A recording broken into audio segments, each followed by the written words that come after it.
Nobody's born incredible. People who do incredible things simply took the right steps. This is our journey. This is the hunt for incredible.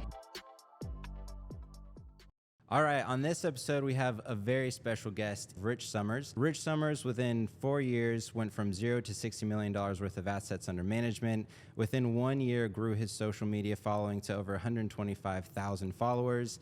And within less than a year, grew his podcast to being top 1% on Apple Podcasts. Rich Summers, thank you for being on the show. Gideon Spencer, man, it's a pleasure to be here. And you look good on the other side, man. Thank you. Yeah, so we're actually recording in Rich's studio. Thank you again for letting us shoot here. And we just finished an episode of the Saturday edition of his podcast. Yep. We talked about the new 5% down Fannie program for multifamily. I think it's a great opportunity for a lot of the folks out there, man. 100%. Yeah, super cool. And we'll dive into everything that's going on in the real estate space, which I'm super looking forward to. But so everybody has some context. Rich, would you mind sharing a brief story about how you got into the space? Yeah, man. So I grew up middle class. My mom was an immigrant from Taiwan. I was always taught from a young age to go to school, get good grades, go to college, and get a job. And for the most part, that's what I did. I have a background in sales. I was selling cars while I was going to college. And that was my first taste of what it was like to control your paycheck to a certain extent. Got good at that, and I thought, man, I want to go sell commercial real estate when I get out of college. And I graduated in 2008. I interviewed with CB Richard Ellis and Grubb & Ellis, a couple commercial real estate brokerages. CBRE is still around. I don't think Grubb & Ellis is.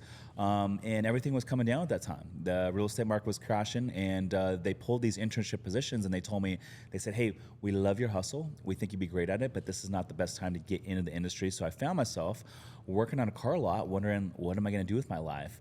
And I stumbled across a job as an air traffic controller for the federal government.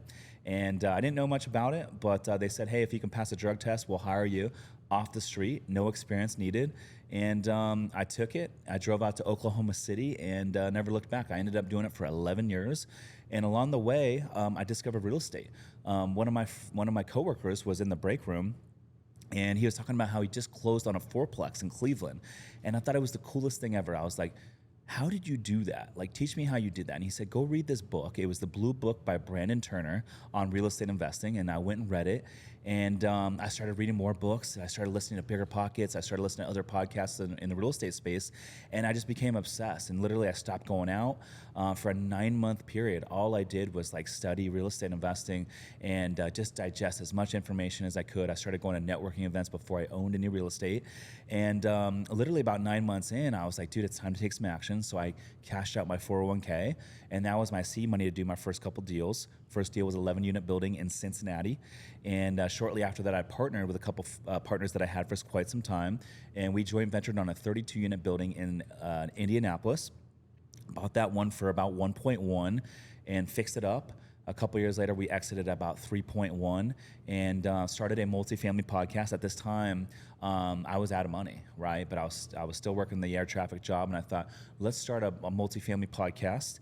And it was all about apartment investing. And we just literally once a week, we would interview folks in the apartment space. And it was one of the early episodes. I want to say episode 6 or 7, we had John and Tony Azar on. And these guys owned, at the time, about 6,000 apartment units out in North Carolina. And we convinced them to basically like mentor us. And so we did like a mentorship thing with them, and they literally taught us everything: how to like underwrite deals, how to source deals, how to raise investor capital. And we ended up co-sponsoring a couple deals with them. The first one was the Arbors Townhomes, 150 unit townhome community in Greensboro, North Carolina. And then shortly after that, we did another one with them, 145 unit building, also out in Greensboro, called Timber Creek Apartments. And that was my first taste of like syndication, and it changed my life. And started getting into the short-term rental thing kind of along the way, backed into a couple no-money short-term rental deals, and those were doing well. And so I thought, man, let's do more of these, and started a co-hosting business to where we manage short-term rentals. And, in 21, when the interest rates started compressing, cap rates started compressing, multifamily started to become a little bit more challenging to find deals to pencil, I thought, man, well, what if we did a boutique hotel? And so did the first boutique hotel in 22, and now we're kind of going all in on the space, man. And that's kind of my story in a nutshell. I love it. So you've mentioned previously that people thought you were crazy for cashing in on your 401k. What did you see that other people didn't see, and why did you feel so confident despite people saying, "Yo, don't do this"? Well, first off, I think a lot of people told me it was too risky. Friends, family, coworkers, they all told me it was too risky to cash out the 401k. And looking back, all those risks, Gideon, are real. So put some weight on them. But on the other side of the balance scale is another risk, and it's this: I could be 80 years old one day, laying in my bed, staring at the ceiling, kicking myself because I never fucking tried anything in life. How about that risk? That's a risk too that a lot of people don't allude to. And so to answer your question, I think, in the 401k and Wall Street, I think the traditional means of investing, society tells us to play it safe, diversify, invest in your 401k. And I did all those things. I did it, and I maxed out my 401k over an 11-year government career. And yes, it grew, but it didn't really grow as fast as they say it will, right? And so I saw that side of it, but I can say, like, once I cashed it out, yes, it was scary, but I did it. And then I did that first deal, and I saw, oh my gosh, it works, and I was able to increase the value, do a cash out refi, and recycle that money into more deals. But and it gave me confidence to do more and more of it. But I say all this in that, the traditional means of like investing in 401k is like, yes, it works, but it goes fucking slow. But there's a whole nother ballgame out there, and that's investing into commercial real estate. 100%. Yeah, a lot of people, they think of their 401k as a retirement plan, and that's what it's meant to do, but it's a little nest egg sort of way. It's not actually going to grow and make you wealthy. Like, if you're trying to level up and really accelerate that increase in net worth, then it's not going to do anything for you.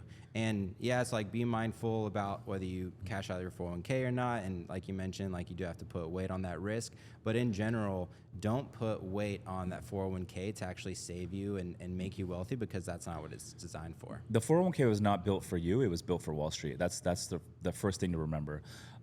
If you look at exactly what it is, there's a lot of areas within the 401k system that I think are flawed.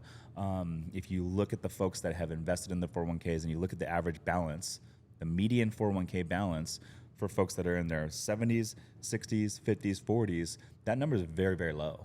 I don't have it off the top of my head, but if you look at those numbers, it's very, very low. It's not enough to retire on, so it's a flawed system. But also what I don't like about it is, Wall Street's collecting fees on your money. They don't tell you it, but if you look in the fine print, they're collecting fees and they're making money while you sleep. But also, you can't touch this money until age 59 and a half. So think about, going and working and depositing your money into the bank, and then you going to withdraw it, and your bank or your credit union telling you, Gideon, you can't access this money until age 59 and a half. It's like, well, that's my own money. What do you mean I can't touch it until 59 and a half? So first of all, I think that's very flawed. But to take it a step further, at age 70, I mean 72, 70, 73, they will actually start penalizing you if you don't take your money out, because they know that you're about to die and they need you to pay your income taxes on that money. Think about that. Yeah. One of my favorite quotes is, everyone can tell you the risks and see the risks, but only entrepreneurs can see the opportunities.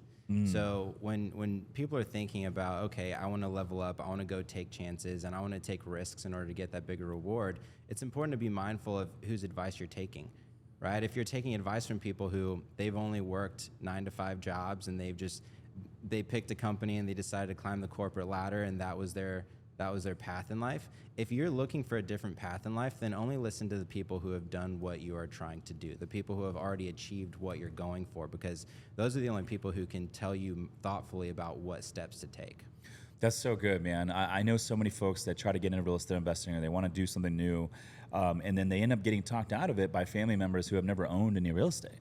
And, I'm just lucky and glad that, like, along my journey, I didn't listen to the folks that told me that it was too risky and not to do it. And luckily we have, now, we got podcasts, we got social media, you got YouTube, you got all these networking events, and we have masterminds. So you don't need to do it alone.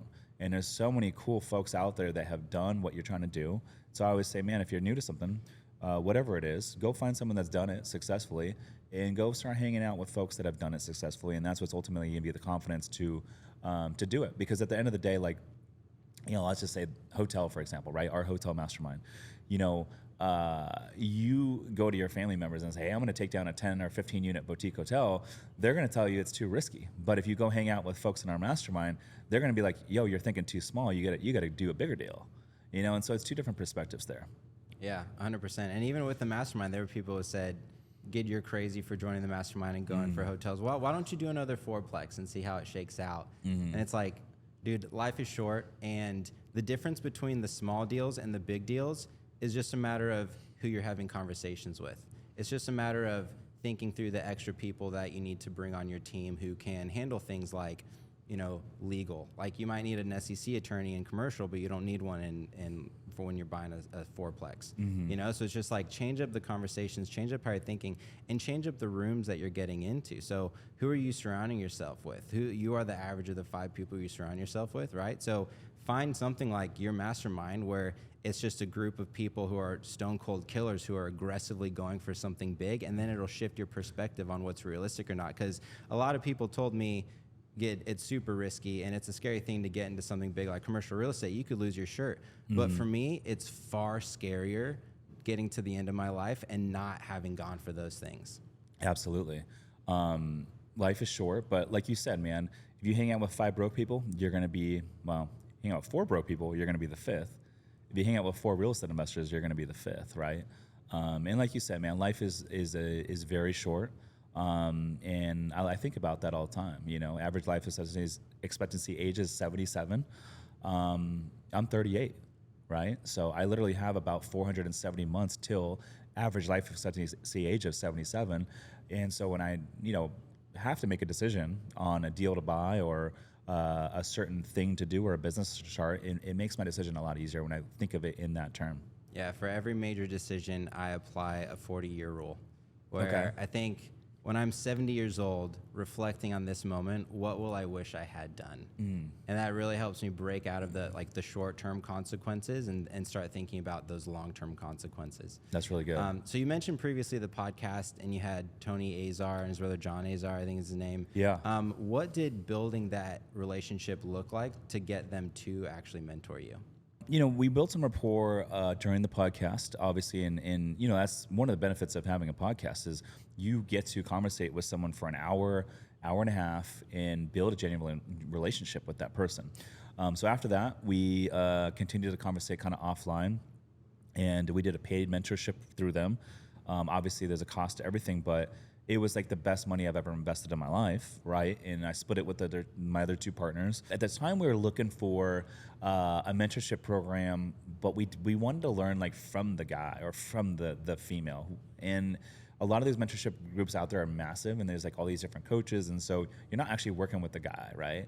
And so with this one, what we liked was we'd be working directly with them, and they didn't have like an official program. It was very like just kind of a one-off thing. So we kind of liked that. And worked out a deal, and they liked us and they wanted to work with us. And we ended up, you know, co-sponsoring a couple of deals with them, which is kind of a testament to like my partners and, you know, the rapport that they were able to build, because had they not liked us, they would have never co-GP'd anything with us, you know? And so, you know, as you know, like in this space, like you need the net worth, you need the liquidity, you need the track record to get loans done and to get financing for these bigger deals. And they were able to provide that for us for the first couple.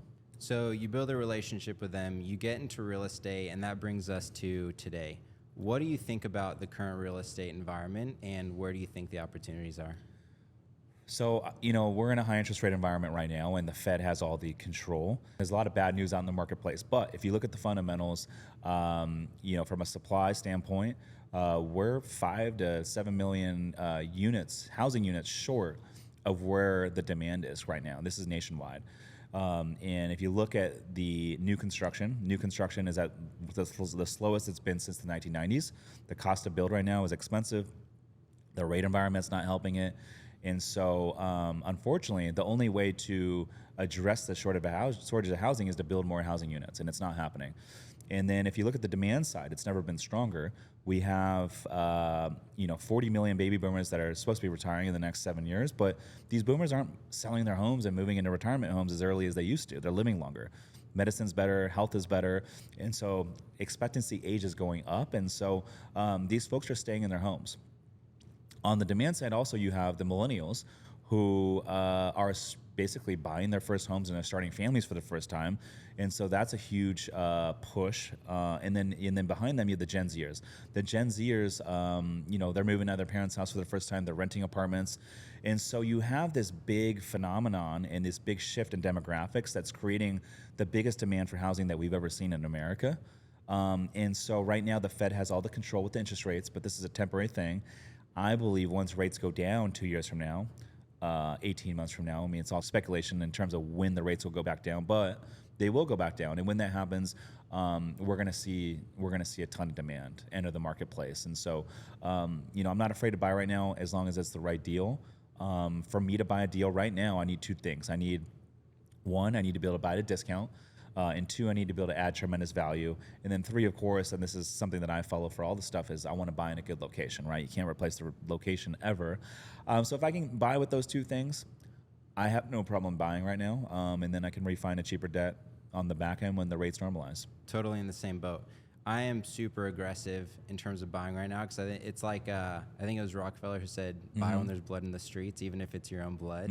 Like right now we're seeing an environment where I think there's going to be a massive shift in wealth towards the people who are seizing the opportunities and buying at a discount. And if you're able to raise the capital, then the deals are out there. And we're starting to see a lot more breaks in the environment, right? Like we're seeing a lot more properties, commercial properties that are foreclosing and lenders taking things back. And so it's the perfect environment to get great properties. We were talking the other day about a property that I came across where the broker was saying, hey, look, this person, it was a new build. They didn't know how to manage the property. And so they basically ran it into the ground. And right now the lender is just trying to get out what they put into it. Or trying to get out what's left on the note. And I think the original owner had put about 30% down on the note. So you're basically buying a property at a 30% discount that's brand new, and all it takes is good management. And some of those numbers, the way that they underwrite is even if you don't have great experience in managing property, that deal will still underwrite with hiring a management company like yours or another one that's similar. And so you can turn that thing around really quickly just by pulling in the right people and finding those discounts. Yeah, absolutely, man. And you just hit it on the head right there. Like deals are starting to shake loose. I was just out in Houston. I had Robert Martinez, the apartment rockstar, on my podcast. He just got foreclosed on a $51 million multifamily note. He bought a larger apartment community in early 22 on floating rate debt, and the lender is taking the deal. They just took the deal back. So, that's one example. The one that you're alluding to, is that the deal in Portland? Okay. And then we're under contract. Our lender foreclosed on a brand new construction 40-unit boutique hotel up in Washington in Lake Chelan. And that deal, the developer was not a hotel operator, built the property. The lender took it back for, 65% of the appraised value.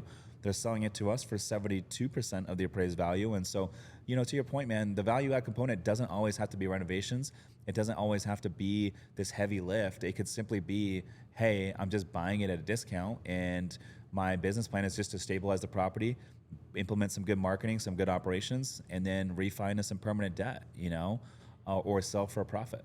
And like you mentioned before, there are 40 million baby boomers that are going to be retiring over the next 7 years or so. We're seeing a lot of opportunities. I'd say about 15 to 20% of the deals that we underwrite, we're seeing that it's either somebody's retiring or their spouse passed away and they don't want to manage the property anymore, or maybe kids inherited the property and they don't want anything to do with hotels, so they're just trying to cash out on it. And so we're seeing a lot of opportunities where it literally just needs some touch-ups, new furniture, and good management, and we can double the value of these properties. No, 100%. And you hit it on the head, man. A lot of these boomers that are retiring, it's said that 25% of the boutique hotels out there, 10 million under, are owned by these boomers. A lot of them are not utilizing any technology. They haven't renovated their properties in decades. And so it's a huge opportunity to come in and pick up these hotels at a discount and add tremendous value. And it's not just the hotels, it's all these other small businesses out there that a lot of them are literally just going to dissolve because the kids don't want them. And there's so many businesses out there that, are performing, but they're not attractive to institutional capital. And if the kids don't want them, you know, you got a problem. Where are they going to go? They're just going to be dissolved. So I think there's a massive opportunity over the next 7 years. It's going to be the greatest transfer of wealth in American history. It's about to go down. And, you know, the time to learn how to buy businesses and invest into real estate, hotels, all that stuff, the time is now because the opportunity is happening. It is. I think it's also the perfect storm because right now we're seeing an economic environment that makes it a great opportunity to buy real estate or any small businesses really. But then there's also the added layer of, I think there's an extra opportunity for boutique hotels because boutique hotels are in this really great niche spot where they're bigger than what like the small fourplex investors would go for, but they're smaller than what the institutional investors would go for. So they're in this really great niche area where there's an opportunity to add tremendous value. Commercial assets are based on their net operating income and the cap rates of the market. And so you're able to increase the value drastically while at the same time not competing with super sophisticated investors. Mm-hmm. I mean, I'm having these guys and gals on my podcast, and everyone's doing it. Grant Cardone, Ryan Pineda, Chris Crone, all these guys are doing it, and they're all going after these small businesses right now. And like you said, man, 40 million baby boomers are going to be retiring over the next 7 years. This is literally the biggest transfer of wealth in American history. The time is now. So for all those folks that are sitting on the sideline right now waiting what they're going to do, they're going to wait for, you know, the news, the bad news to kind of settle out before they make a move. I think that's a huge mistake. You need to learn the game now and take advantage of this huge opportunity that's about to go down. 100%. You don't want to miss the wave. You don't want to miss the wave. Mm-hmm. These opportunities come and go, you know? And so I think for anyone out there, it's like you got a decision to make. Like, are you going to sit on the sidelines and watch other people? Or are you gonna jump in and take action and change your life? 100%.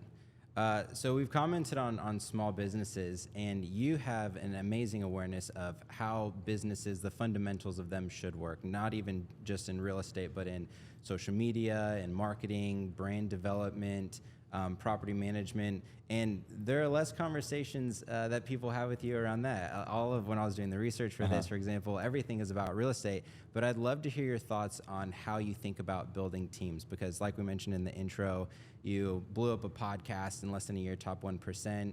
You blew up a brand on social media, your personal brand, and then also like the brand of your podcast and your management company and everything else.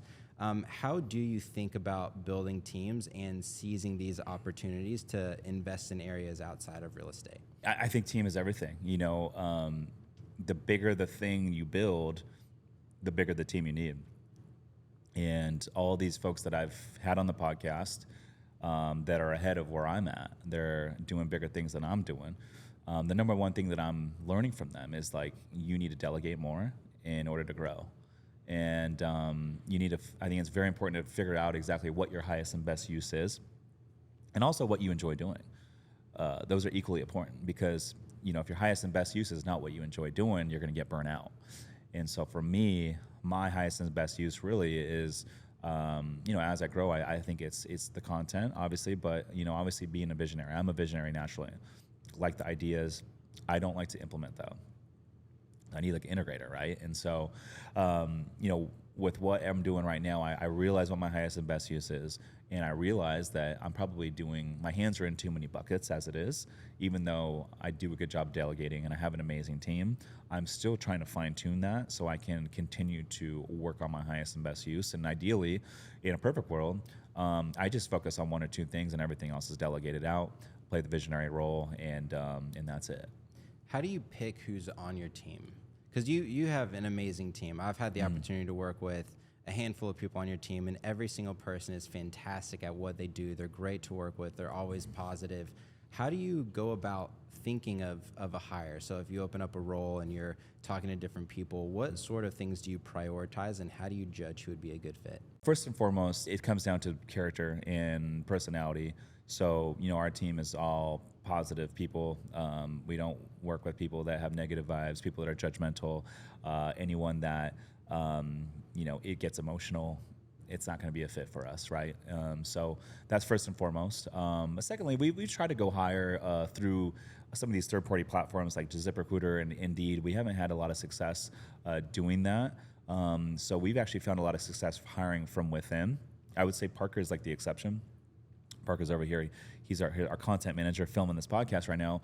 And we hired him through one of those platforms, and now it's a success. But that said, most of the other folks on the team I had known for quite some time, and I went and poached them from their current positions to come work with me. And that's where I found the most success because, in all reality, most of these folks that are always looking for new opportunities, they're looking for new jobs on these platforms, and they've had maybe 9 positions over the last 4 years. I don't know if I necessarily want that person on my team. I want someone that's going to be committed and that's going to be here for the long haul. And all the other folks on our team, like they were in other positions to where maybe they weren't necessarily the happiest, but they stuck it out because they were loyal and that sort of thing. And had conversation with them. Some of them weren't down to come over right away. Like I was not ready, or they weren't ready. But over time, I was able to pull them over. And dude, they're great people, man. I'm super lucky to have them. And you see them in there, and they work their asses off, and they're committed to the long haul and the big picture. And that's what I'm looking for, man. Like I want to go to the top. And the best part is this is just the beginning. And I'm not going to do it alone. They're gonna come with me. We're gonna do it together. Being successful in so many different areas, like the podcast and social media, what was the breaking point for catalyzing growth in those areas? There are a lot of people who have been on social media for 5 years and they have a fraction of what you have. What would you say was that aha moment or something that you implemented that you attribute to such great success? I think it all comes down to a couple things. First and foremost, I don't think everyone is meant to do social media. And so I think if you're a boring talker and you're not exciting, I think it's going to be hard to grow on social media. That said, if you have it, which you have it, by the way, then it comes down to actually like strategically structuring and producing your content to give it the best opportunity to get saves and shares to where people are going to want to engage, which is ultimately what's going to set off the algorithm. And so, I always say the best way to do it is just start committing to putting out one piece of content for 90 days. And at the end of those 90 days, like you're going to put out a lot of shitty content that doesn't work, and you're going to put out a few pieces that do really well. And so after the 90 days, now you can go back and see what did well and what didn't do well, and do more, double down on the pieces that did well and cut out the pieces that didn't do well. And I think if you can do that, you will start to grow. And also, you don't need to go out there and guess. Like figure out, and I have 4 or 5, entrepreneur real estate investors that put out content in the space that I study and I look up to, and we go and look at their content and we see, okay, what works and doesn't work, which topics get a lot of views and a lot of engagement, and then we'll go and hone in on those topics and we'll put our own twist on it. So you're not always guessing, right? And so I think if you can, work on your own skills, be interesting enough to where people want to engage, be relatable and be real, right? There's a lot of people out there putting out content, but they've never done certain things. And so obviously you want to be authentic. You want to be someone that, people can relate to, and then have strategy and always be looking to get better. I think a lot of folks just put out content, but they're not looking back to see what worked and didn't work. And they're not applying any strategy to putting out content. I think if you do those things, you'll grow. And once you get that first clip, that's the hardest part. But once you get that first one to go viral and you get that first set of 3, 4, 5,000 followers, that's when you really start to grow. The number one mistake that you can make as a content creator is to buy your followers. I think I see it out there all the time where folks buy all these followers, right? And you can tell because if you actually click on the reels, and you can see how many shares that they have. So if someone has let's say 1 million followers and they're putting out these reels, and 1, there's not a lot of views, or 2, you can also buy views, right? But how you can tell is the number of shares. So if someone's got all this these likes, let's say 5,000 likes on a reel, but they got no shares, that's fake, right? And I think that's the worst thing that you could do as a content creator that's trying to build. I see it all the time because the way the algorithm works is when you put out a piece, it's going to put it out to 2% of your followers, and it's going to see how it does with that first 2%. And if they engage, then it will push it to the next group. And then if it does good with that group, it will push it out to more, and eventually it will go viral. And that's how you really start to grow, because it's going to put your stuff in front of new people. Now, when all your followers are fake, that first 2% is not going to engage because these are like bots, right? So no one's going to engage. And so you could put out the best piece of content. And if your followers are fake, it's never going to make it past that first 2% because those are fake people. So it's the worst thing that you could do. And I see it out there a lot, unfortunately. It's like, you're really selling yourself short when you do that. And you're blinding yourself too, because you can't actually see what your true engagement looks like because you're not engaging with the real you don't have real audience. analytics. Yeah, it's all fake. Yeah, that was one of my favorite parts of beginning to push content out was actually seeing the audience take shape. And you told me, right, because we were on the call and you're like, bro, you got to get content out. And I was like, all right. So I started pushing content out, and you told me going into it, you're gonna lose followers at first. Yep. But then it's all right because you're gonna be gaining and losing. I was so stoked when I saw that I started losing followers because I was like, my audience is actually taking shape. It's forming into people who actually want to listen to what it is that I'm putting out there. And having that visibility is invaluable. Releasing content and then seeing that it's a total flop. All right, now I understand my audience a little bit better. Releasing something and it's on fire. All right, now I understand the audience and the algorithm and everything else a little bit better. So actually maintaining that visibility and getting that tight feedback loop of what your audience is actually looking for is so much more valuable than looking cool to somebody on the surface by saying, oh, look, I have 1 million followers, even though they're all fake. Yeah, 100%. And I tell the girls on the team, like, they were trying to get like some influencers to come out and do some content on the new hotel that we're launching. And so they're like, well, let's see like if these is a legit audience or not. And so I was showing them how to do it. It's like, you just click on these people's reels and see how many shares they have, and you can tell really quickly. But all that to say is like, dude, you're right. Like I lost a lot of followers when I started putting out content. My followers probably went down by 25%. And so for most people, that's probably discouraging, right? But you're going to lose the followers because people that followed you in high school, like they're not interested in the real estate investing or whatever it is that you're putting content out on. And so it makes sense that you lose them, but you'll eventually start to gain followers that are following you for the content that you're doing. And ultimately that's what you want, because that's what's going to set the algorithm off, right? So if like you're doing real estate content, you want your followers to be into you for the real estate because they're going to engage, and that's what's going to push your content out to new people.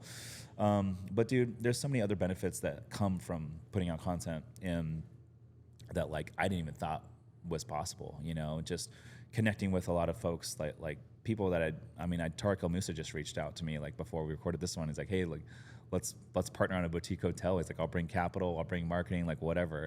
And it's like that kind of opportunity is only there because of the content, because of the podcast.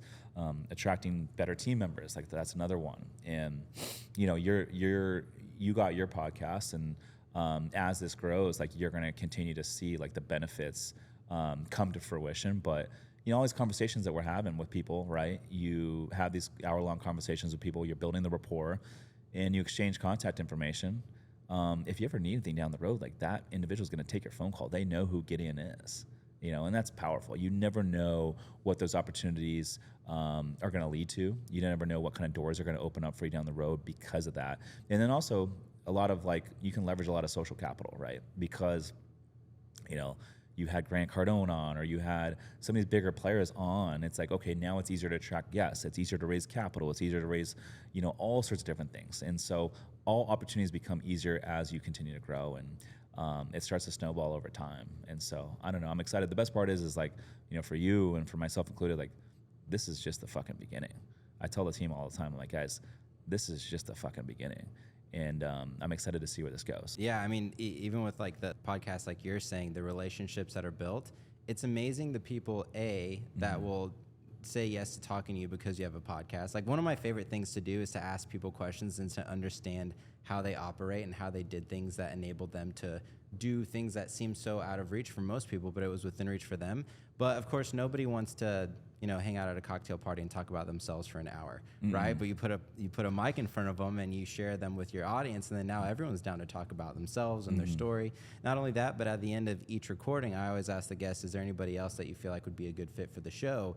And the connections that I've gotten on top of that are people that are such high caliber who would have never taken my call if I just called and said, hey, I want to pick your brain. Like that drives me nuts when people say, like, oh, I want to pick your brain. Like no high caliber player wants to have their brain picked for an hour, right? They have big and important things to do. But if you say, hey, I have attention and I can bring attention to you and you can sell whatever you're looking for or whatever value you find from being on the podcast, then most of them are far more likely to be down. The perfect example is this. Look at Joe Rogan. Joe has done 3 episodes a week on his podcast every single year for 14 years. If you go back and listen to early Joe Rogan podcasts, first couple of years, like he didn't have the best equipment, he didn't have the best video, he wasn't the best host, and the quality was not very good, but he stuck to it. And he did what 99.99% of folks will never do. They're not willing to do it because it's a lot of work. And at first, you don't see any return on it. It's just a lot of sunken time, it's a lot of sunken money, and you don't see any return. And so most folks give up. I don't know what the percentage is, but I saw some stats. It's like 90% of podcasts die before they even get to like episode 20, something crazy like that. And so Joe was able to commit to 3 episodes a week for 14 years. And now look at him. He's able to get presidents to come on. He's able to get Elon Musk, Jeff Bezos, world's best athletes are willing to come on his show and hang out with him because he got the attention. He's got a $50-some million Spotify contract. He's all the ESPN stuff that he's doing with the UFC. I mean, that's all because of the podcast. It's massive. And think if Joe was raising private capital for real estate or whatever business venture, like he could probably raise whatever, like money would not be an issue. And that's a perfect example.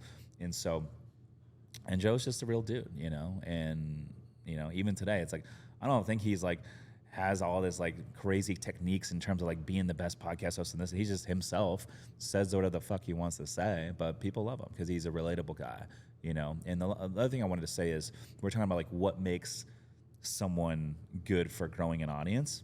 I would say all these folks that I've had on the podcast that actually have big audiences, the one thing that I notice about them that's different than all the other people that come on my podcast is when the cameras come on, they turn it into another gear. It's almost like a little bit of acting, and not that it's not genuine. It's just when the cameras come on, they just turn it into another gear, and you almost have to, because you want to be engaging, you want to be exciting, you want to be someone that people are going to gravitate towards, and that's why they're building their audiences, right? Like Grant Cardone's very chill off camera, Ryan Pineda's very chill off camera, but as soon as the lights come on, they turn it into another gear, and I think it also takes a little bit of that. Not saying that it needs to be fake, it's not acting, I'm just saying there's just another gear when the cameras come on. Yeah, absolutely. It's what is the recipe to grab attention, right? And you can be authentic with that added component of, okay, this is what grabs attention so that I can show people the authentic version of me. Yes. Yeah, it's also a beautiful testament to falling in love with the process and sticking with the process, right? Like Rogan, he recorded episodes whether people listened or not, and then it grew into something big. Same thing with us hunting for boutique hotels. Like you'll maybe land like 0.5% of the hotels that you actually like underwrite and look into. Totally. And it's just a matter of are you able to fall in love with the process and not get discouraged with the outcome when that feedback loop is so low, is so slow. Same thing with like my podcast. At this stage, I don't even pay attention to the downloads. Yeah. I'm just getting my reps in. I'm learning, okay, how do I want the podcast to sound? How do I want it to flow? What type of vibe do I want from it? What type of guests do I want from it? And making sure that I'm only having conversations that I want to have with people that I want to have it with, so that people can see that authentic connection and authentic excitement that I'm having to have the conversation, and just focusing on the process, getting into the reps. Same thing with social media.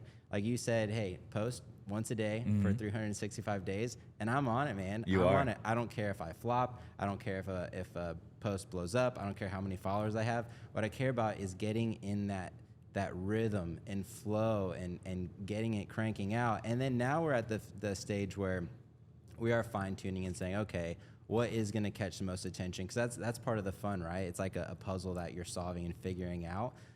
But yeah, just falling in love with that process and the systems, while at the same time having your goal so that you're going in that right direction. Absolutely, man. And you nailed it right there. Like the feedback loop is everything.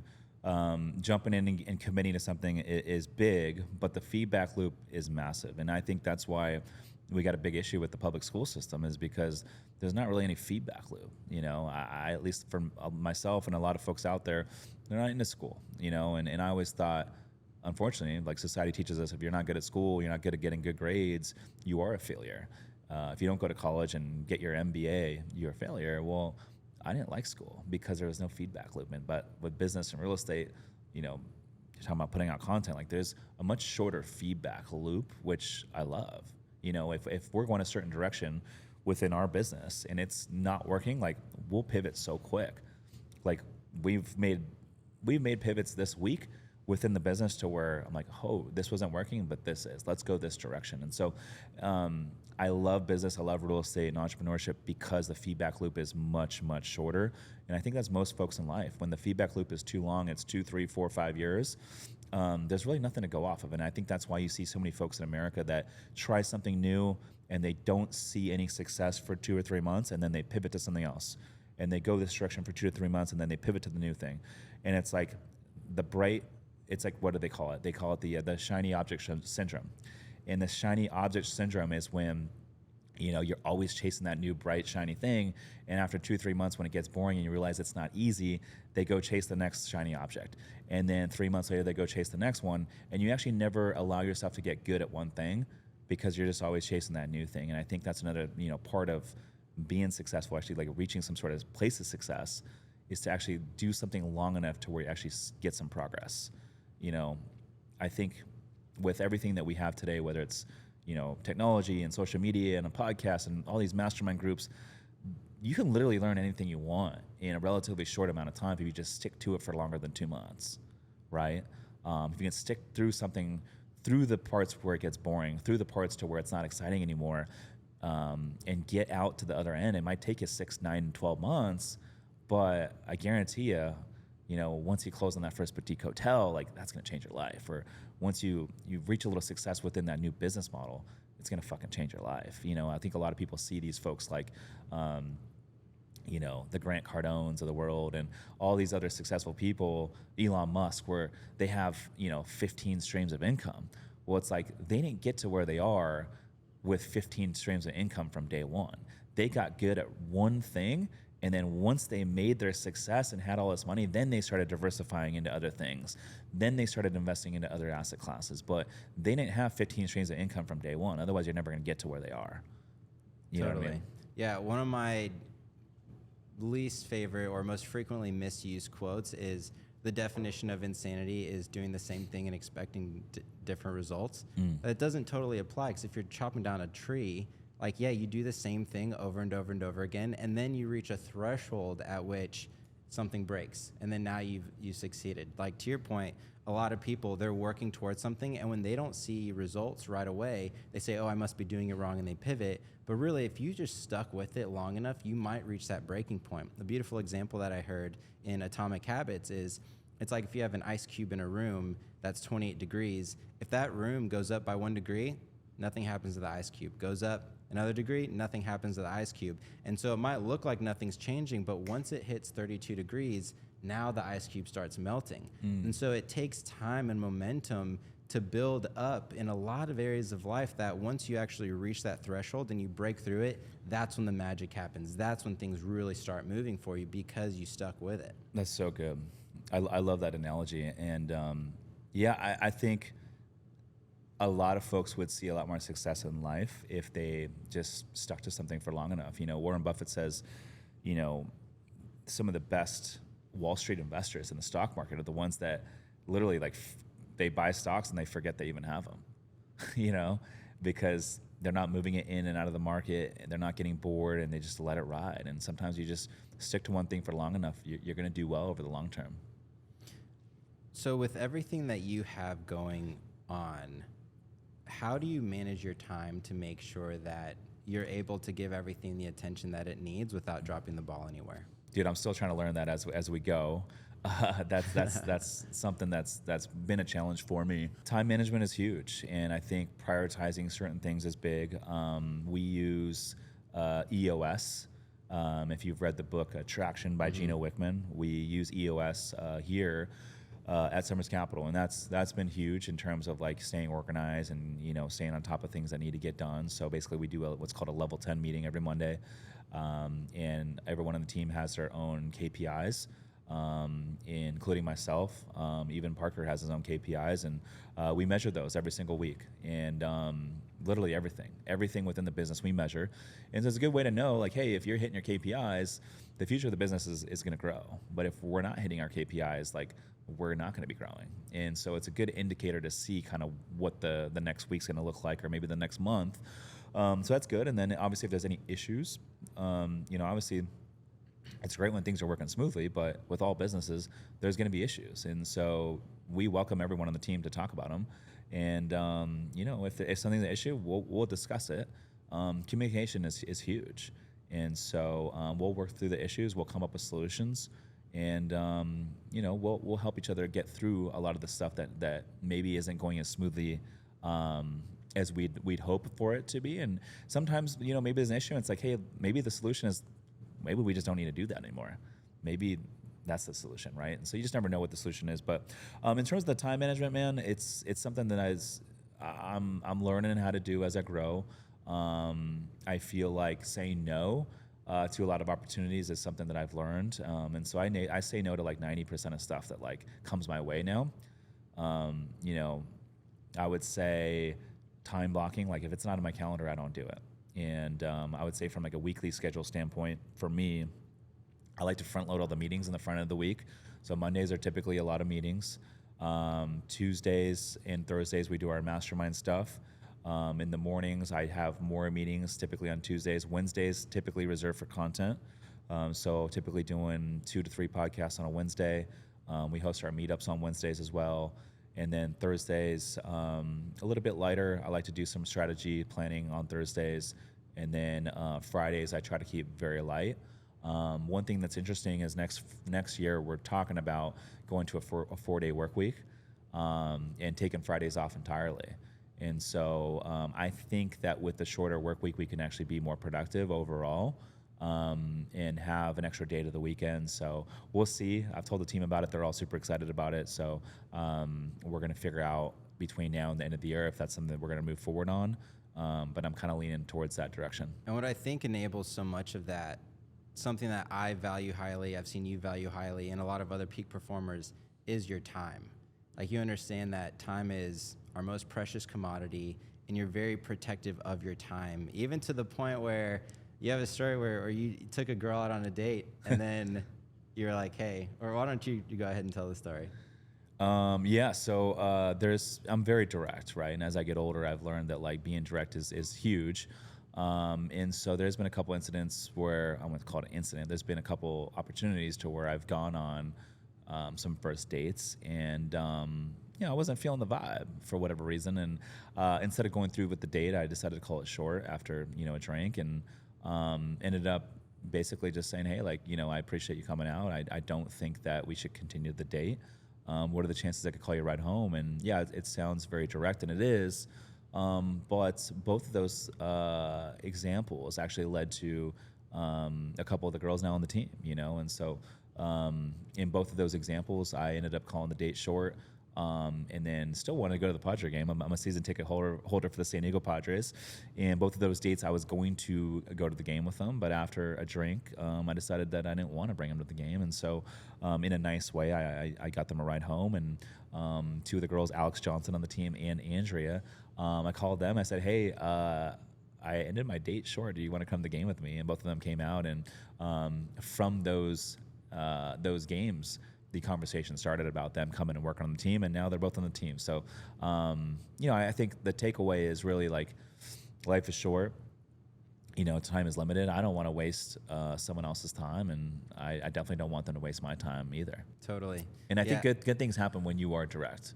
Oh, 100%, 100%. I had a post. This was one of like my first posts that I got a lot of flack for. Where what was it? I was basically, I went on a run and was just sharing some of my thoughts around who you surround yourself with. Mm-hmm. And in the post, I basically said, look, if somebody is not like developing you or inspiring you or like fulfilling you in a way, then like kindly, but like shape them out of your life such that you are able to develop yourself in the direction that you're trying to go. And conversely, if you're not adding value to someone else's life, if they want you out of their life, but of course in a kind way, then that's totally fine also. Like, I'm a firm believer, you are the average of the 5 people you surround yourself with. And I take that very, very seriously, where I think, okay, if I'm going to be spending time with this person, I want to make sure that we are going the same direction in life. And it's not so much like a transactional, what can you give me, so much as, hey, how can we together build something and grow and develop ourselves in a direction such that we all win and we can add value to each other and develop each other in a great way. And so I posted it out. I think a lot of people, they maybe like misunderstood me, because I wasn't necessarily saying like cut people out who don't serve you, right? Because again, like, I don't see it as a transaction, but I do very much see it as if you're hanging out with somebody, they are making up you. Like, you are what they are. Totally. And so just be mindful of who you are and what you are, and how you're refining yourself. And part of that is being honest with yourself. Even if you don't want to have a hard conversation with them, you don't have to, right? But just being honest with yourself to say, okay, how are the people that I'm surrounding myself with impacting me and shaping me, because I am what they are. Mm-hmm. I agree, man. And I think for anyone out there, if you're looking around your friend group and you're the only one that wants to start a business or invest into real estate, no one else is making moves, it's like, well, maybe that's not the group that you need to be taking with you on that part of your life.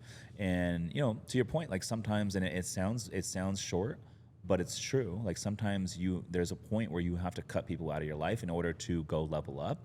I know I've had to do it. Like, I've had to cut a best friend out of my life, and I was able to continue to grow, and I replaced that friendship with other new friendships that were more aligned with where I was trying to go. And so I think the takeaway really, and I didn't learn this lesson until like the last, maybe it was about 2.5, 3 years ago, but the takeaway for me was, if someone is no longer aligned with the person that you're trying to become, it's okay to remove them. And you don't need to remove them forever. You just need to remove them for a little bit so you can go on and do your thing, and then maybe back later on in your journey, you can come in and bring them back up. But if there's toxic people, judgmental people, and negative people, like, I don't have that in my life at all. I used to be around that kind of stuff when I was younger, and I thought it was normal. I didn't know any better. Now I've cut all that out of my life. I've removed it entirely. And so literally, like, because I'm only around positivity now and like inspirational people that are trying to lift each other up, the second I meet someone that like gives me just one little hint of like negativity or being judgmental, I recognize it right away, and I fucking I can't do it. Like, I can't do it. Yeah. I'm not interested. And now you have more of the energy and have built something greater that you can give back to the world and pour out more into other people, because you've had less sucked out of you. Yeah, I went on a golfing. That's so good. Yeah. I went golfing with a good buddy of mine. One of my best friends, actually. I had him on the podcast, Dylan Wright. And a couple years ago, we were golfing, and I had the epiphany about like why we became such good friends. And from that moment on, I decided I am not going to pick friends based on where I am in life. I'm going to pick friends based on where I'm going. So I don't care where you sit on like the social hierarchy or where you are in life. If your goal is to end up in an area similar to me, then we'll hit it off just great. And I've started building a lot of incredible relationships in my life based on that mentality, and have been inspired by and had the opportunity to inspire others to actually develop and go in those directions. I also love what you're saying about how people will respect it more when you are direct with them.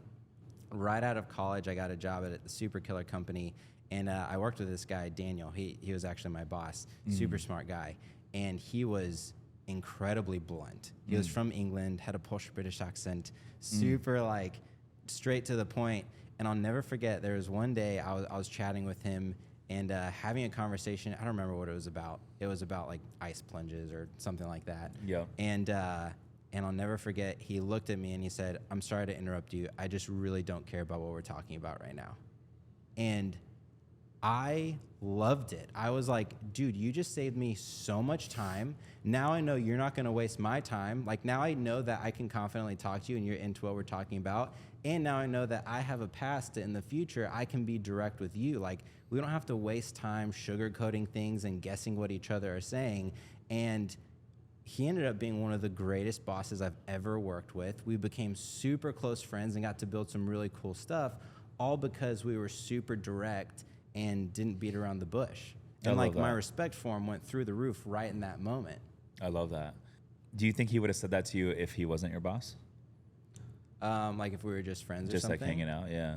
I think so. Okay. In general, that was his personality type. Like I saw him say that type of thing to everybody. Like literally, like he was one of those people that he would be so direct that sometimes it would suck the air out of the room, or people are like, whoa, I can't believe he just said that. Yeah. But he was always like gracious with it, right? Like he wasn't trying to be a jerk or anything. He was just very candid with what he was thinking, and he said it directly. And I don't think everybody took it as well all the time as I did. Like in that moment, I loved it. I was like, bro, thank you for saving all of our time right now. Other people, I've seen some feathers get ruffled where they're like, oh, he didn't have to be that blunt or whatever it was, right? But like the right people for you, I mean, it's all about how you package it, right? So be mindful. Not everybody can handle that type of directness. But surrounding yourself with people who you can be candid with and courteous with and save everybody's time, It's huge. They will respect you more. Yeah. And I think most folks are nervous to be direct, you know, and so I think a perfect example of this is like a lot of